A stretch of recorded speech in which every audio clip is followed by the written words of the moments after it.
আসসালামু আলাইকুম। কেমন আছেন সবাই? আপনারা কে কে আমার মতো ড্রয়িং করতে ভালোবাসেন? অবসর সময় পেলেই ড্রয়িং করতে ইচ্ছা করে। আসলে সব সময় সেরকম সময় হয়ে ওঠে না যে একটু ড্রয়িং করব। যখন সময় হয় শর্টকাট সময়ের মধ্যে চেষ্টা করি হালকা পাতলা কিছু ড্রয়িং করার। আমি প্রত্যেকটা শুক্রবারে চেষ্টা করি বড় ভিডিও রাখার, কিন্তু সব সময় তো আর আঁকা হয় না, যার কারণে বড় ভিডিও সেইভাবে তৈরি করতে পারি না। আমি এগুলো আগে থেকে এঁকে রেখেছিলাম, সেইগুলোই অ্যাড করে দিলাম। সব সময় ভিডিও করা হয় না, সব সময় সেই সময়টা হয়েও ওঠে না। আমার মতো যারা আছেন চাকরি বাকরির পাশাপাশি পেজ চালান, তারাই জানেন যে আসলে এরকম হয়ে ওঠে যে সব সময় আঁকা আঁকি বা আদার্স কাজ সবসময় করা হয় না। শখের বশে মানুষ তো কত কিছুই করে, আমিও শখের বশেই করি। আসলে আঁকাটা আমার ছোটোবেলা থেকে অনেক বেশি ভালো লাগে, আঁকতে ভালোবাসি, তাই মাঝে মাঝে আঁকি। ইচ্ছা আছে ছেলেকেও এরকম আর্ট শেখাবো, যে ও যেন অনেক ভালো আর্ট পারে। আমার যে স্বপ্নগুলো পূরণ হয়নি সেই স্বপ্নগুলো যেন পূরণ করতে পারে।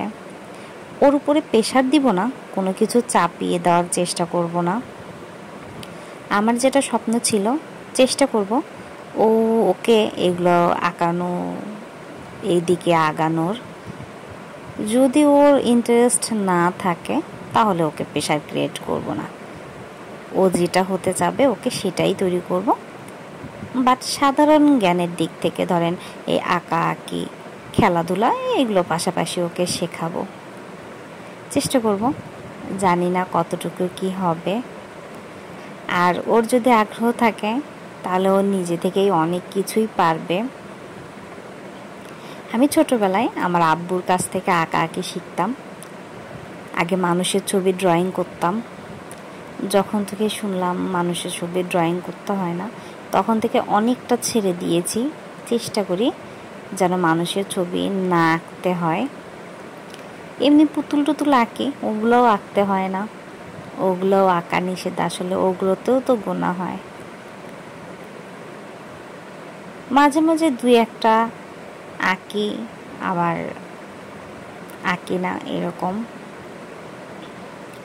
আমার আব্বু অনেক ভালো ড্রয়িং পারতেন, তিনি হুবহু মানুষের ছবি আঁকতে পারতেন। আমি অতটা ভালো পারি না, চেষ্টা করি।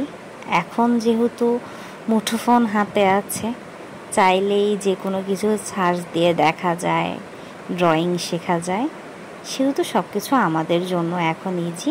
শুধু আমাদের জন্য না, এ প্রজন্মের ছেলে মেয়ে সবার জন্য অনেক সহজ।